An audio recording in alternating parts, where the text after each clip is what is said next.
There's one decision, just one, that can change the way toxic people interact with you forever.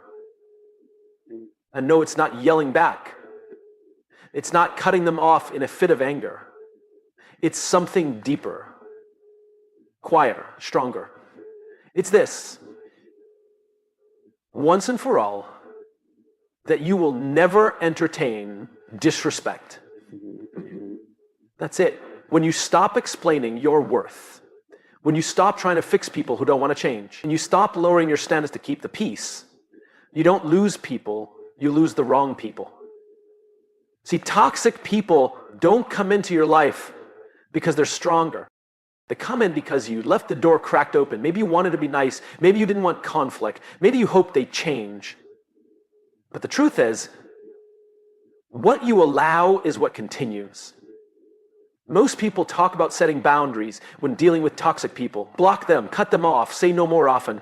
And while those things can help temporarily, they don't create lasting change because they deal with the symptom, not the cause. What really protects you from toxic people isn't just setting boundaries, it's setting a standard.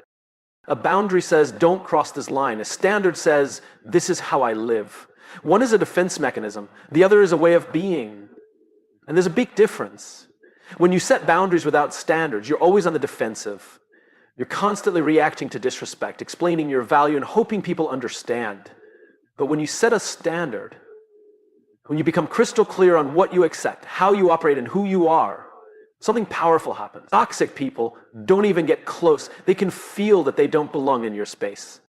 See, toxic people feed on confusion. They test your limits to see what they can get away with. But when your life is rooted in strong personal standards, there's nothing to test.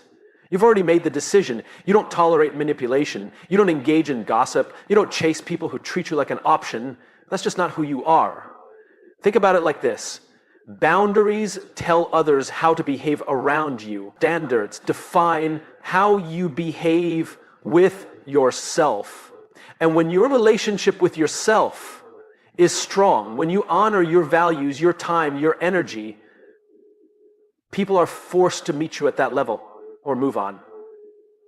You don't have to push them away. They simply don't feel welcome in an environment built on clarity, peace, and purpose. Setting a standard isn't about being rigid or arrogant. It's about being intentional. You decide what kind of energy you allow in your life. You decide how people speak to you, how they treat you, and how you respond when they don't show up with respect. And most importantly, you live by those same standards yourself. You can't expect loyalty if you're disloyal to your own needs. You can't expect honesty if you lie to yourself about what hurts. You can't expect respect if you constantly abandon yourself to keep others comfortable. The moment you raise your standard, everything shifts. You stop chasing validation. You stop over-explaining. You stop trying to fix people who don't want to grow. You become unavailable to anything that doesn't align with the life you're building. And it's not that you become cold or distant. It's that you become clear. Clarity repels toxicity. It's hard to manipulate someone who knows exactly who they are and what they deserve. It's hard to control someone who refuses to betray themselves just to be liked. That's the power of standards. So instead of thinking, how do I keep this toxic person out of my life, ask a better question. What kind of person do I have to become so they never feel comfortable entering in the first place? Because once you make that shift, once you set a standard and actually live it, you won't need to fight battles. You won't need to constantly protect your energy. Your life will do it for you. And the people who belong in your life, they'll rise to meet you there. There's a quiet power in learning to choose your response instead of reacting on impulse. It's a shift from chaos to control, not over others, but over yourself. Because toxic people don't thrive in truth, peace, or calm. They thrive in chaos, and more specifically, in your chaos. The moment you stop giving them that, the game changes entirely. Most people go through life in reaction mode. Someone insults you, you snap back. Someone disrespects you, you raise your voice. Someone triggers you, you explode. And in that moment, they've won. Not because you're weak, but because you let them pull you out of yourself. That's all they want, to see you shaken, to see you tangled in the mess they created. Your reaction is their fuel. But response. That's different. A response is grounded, it's deliberate. It says, I see what you're doing and I choose not to play. It doesn't mean you stay silent out of fear. It means you stay calm out of strength. Because your energy is no longer available for petty arguments, emotional manipulation, or people who mistake attention for power.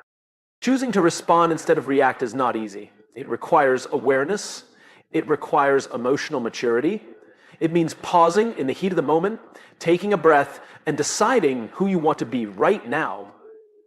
Not who they're trying to provoke, but who you are when you're aligned with your values. That pause, that's where your power lives. Reactions are reflexive. They're built on wounds, ego, and old patterns. But responses are built on clarity. They come from understanding that not everything deserves your energy, your words, or your peace. And ironically, when you stop reacting, toxic people don't know what to do. They lose their grip. Because your peace is no longer for sale. You can't control what others say or do, but you can control how much power you give to it. You can control whether you let it live in your head, affect your mood, or shift your direction. And when you start protecting your response, you start protecting your future. Think about it. Every reaction is a transaction. You're giving away emotional currency. You're spending your time, your attention, your mental space on someone who may not even deserve your presence. But a response, that's an investment. It's rooted in long-term vision. It's aligned with who you're becoming, not just how you feel right now. Choosing your response doesn't mean you suppress your emotions. It means you manage them. You feel the frustration, but you don't let it dictate your decisions. You feel the anger, but you use it as information, not ammunition. Because if you can master your response, you can master your direction. People will try to bait you. Life will throw things at you. But the goal isn't to stop things from happening. The goal is to stop giving everything access to your emotion. You don't need to prove yourself in every moment. You don't need to defend your worth to people who question it. Sometimes the most powerful thing you can do is not react at all. So the next time someone tries to trigger you, remember this. You don't owe them your reaction. You owe yourself your peace. Let that guide your response. Because when you respond with intention, instead of reacting from emotion, you reclaim your power.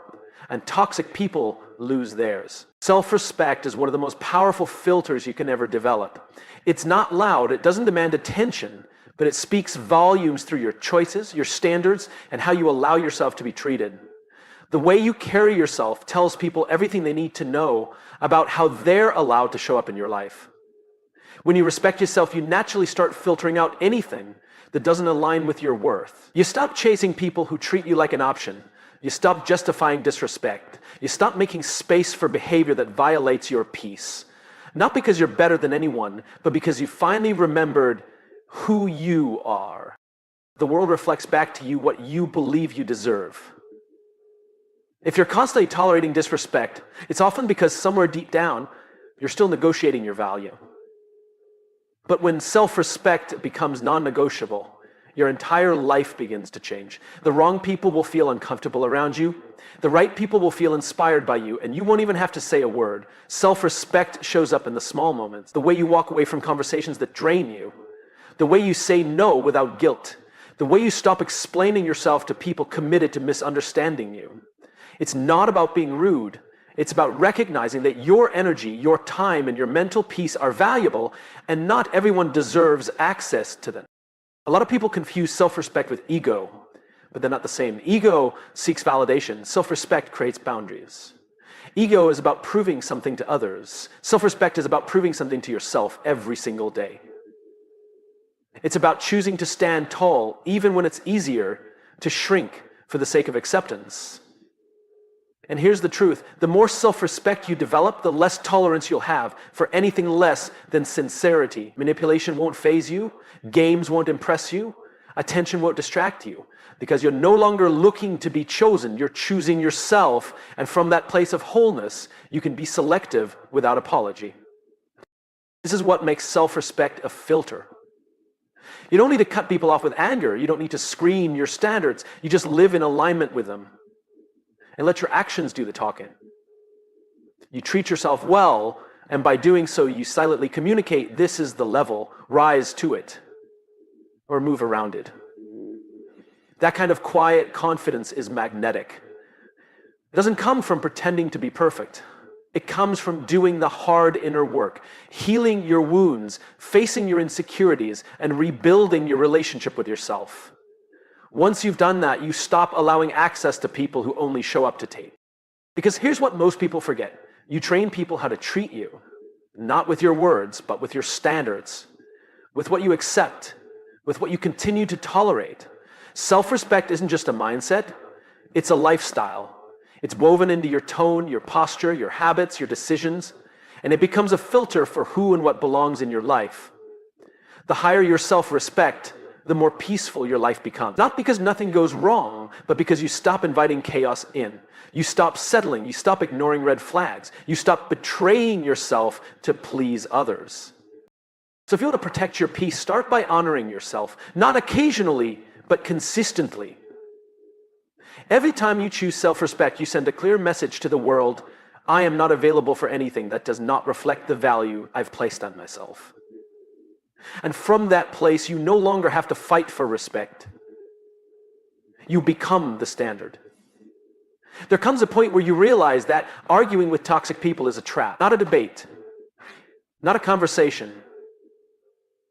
Drama is a magnet. It pulls you in when you're bored, insecure, or lacking direction. It gives you something to react to, something to talk about, something to feel involved in. But the truth is, drama doesn't just waste your time, it drains your power. It distracts you from your goals, clouds your clarity, and slowly chips away at your peace. The moment you decide to become unavailable to it, everything begins to shift. Being unavailable to drama isn't about isolation, it's about elevation. It's about consciously choosing what and who gets your attention. Because your attention is currency. And drama is one of the most expensive things you can invest it in. It costs your energy, your focus, your peace of mind. And it gives you nothing back but noise and confusion. When you become unavailable to drama, you start to recognize the subtle ways it tries to pull you in. A comment meant to provoke you. A conversation filled with gossip. A text that's designed to get under your skin. And instead of engaging, you pause, you breathe, you ask yourself, is this worth my energy? And most of the time, the answer is no. The people who thrive on drama will always look for a reaction. They're addicted to chaos because it makes them feel important, involved, or in control. But when you refuse to react, when you don't play the game, they lose their grip, and you regain yours. Drama doesn't survive in silence, it feeds on reaction. When you stop showing up to every conflict, when you stop explaining yourself to people committed to misunderstanding you, when you stop picking up every call that comes with tension, you create a boundary that doesn't need to be spoken. Your lack of engagement becomes the message. This isn't about being cold or dismissive. It's about being intentional. You can be kind without being available to nonsense. You can be compassionate without participating in toxicity. You can love people and still protect your peace from their patterns. People will call you distant. They'll say you've changed. They'll accuse you of being too good for them. Let them. Because the truth is, when you stop entertaining drama, you stop being familiar to people who still live in it. Your peace makes them uncomfortable. Your calm threatens their chaos. But that's not your burden to carry. Becoming unavailable to drama means doing the internal work. It means healing the part of you that used to need the excitement, the validation, or the distraction. It means filling your life with purpose so you no longer need problems to feel alive. It means realizing that maturity is quiet, and real growth often happens in the moments you choose to stay silent and move on. You don't have to attend every argument you're invited to. You don't have to answer every call. You don't have to be accessible to everyone at all times. Protecting your peace is not rude, it's responsible. You're not avoiding conflict because you're afraid. You're avoiding it because you know it's not worth the cost. So if you want to reclaim your time, your energy, and your focus, start here. Stop giving drama a seat at your table. Don't chase it, don't feed it, don't try to fix it. Just be unavailable. Build a life so full of purpose, so full of peace, that anything rooted in chaos can't survive in your space. Because when drama knocks and there's no one home, eventually it stops coming back. There's a moment in everyone's life where everything shifts, not because the world changes, but because you do. And it doesn't take a massive plan or a perfect situation. Sometimes all it takes is one decision, one clear, powerful, and personal decision to no longer live the way you've been living. That's when everything changes. We often underestimate the power of a single decision because we're taught to believe change has to be complicated, that we need a 10-step plan, that we need more time, that we need to wait until things are easier, calmer, or more certain. But the truth is, your life doesn't change when things get easier. It changes when you get stronger. And that strength starts with one decision. It might be the decision to stop tolerating disrespect. It might be the decision to cut ties with a toxic pattern. It might be the decision to finally believe you are worthy of more. Whatever it is, that moment is a turning point. Not because everything is suddenly perfect, but because you're no longer available for what drains you. And once you make that choice, you'll find the strength to follow through, even when it's hard. And decision can break the cycle. The one you've been stuck in for months, maybe years. The one where you keep explaining yourself to people who don't listen. The one where you keep dimming your light to keep the peace. The one where you keep betraying yourself just to feel loved. That cycle ends the moment you decide no more. And it's not about announcing it to the world, it's about making a silent promise to yourself that this version of you, the one who's been surviving, shrinking, compromising, is done. You're not here to prove anything anymore. You're here to live fully, clearly, and on your terms. That one decision becomes your filter. From that moment on, everything either aligns with your new standard or it doesn't. And when it doesn't, you'll start walking away with less explanation and more peace. You'll stop asking, am I being too much? And start asking, is this enough for me? That's how clarity is born. People might not understand your decision. Some will question it. Others will resist it, especially if they benefited from your old patterns. But that's okay. Your growth doesn't need their permission. One decision can feel uncomfortable at first, even lonely. But on the other side of that discomfort is freedom. Real freedom, the kind that can't be taken from you because it came from within you. You don't need a full plan. You just need the courage to say, this ends here, and then honor that decision every day. Not perfectly, but consistently. One choice becomes a habit. One habit becomes a pattern. One pattern becomes a lifestyle. But it all starts with one decision. It could be the decision to speak up, the decision to stop explaining, the decision to take your power back, the decision to leave, to stay, to begin again, whatever it is, trust that it's enough to start a ripple, and that ripple will touch every area of your life. Your relationships, your peace, your confidence, your future. So if you're waiting for a sign, this is it. Not because something magical will happen overnight, but because you are the one who makes the magic happen. Make the decision and don't look back.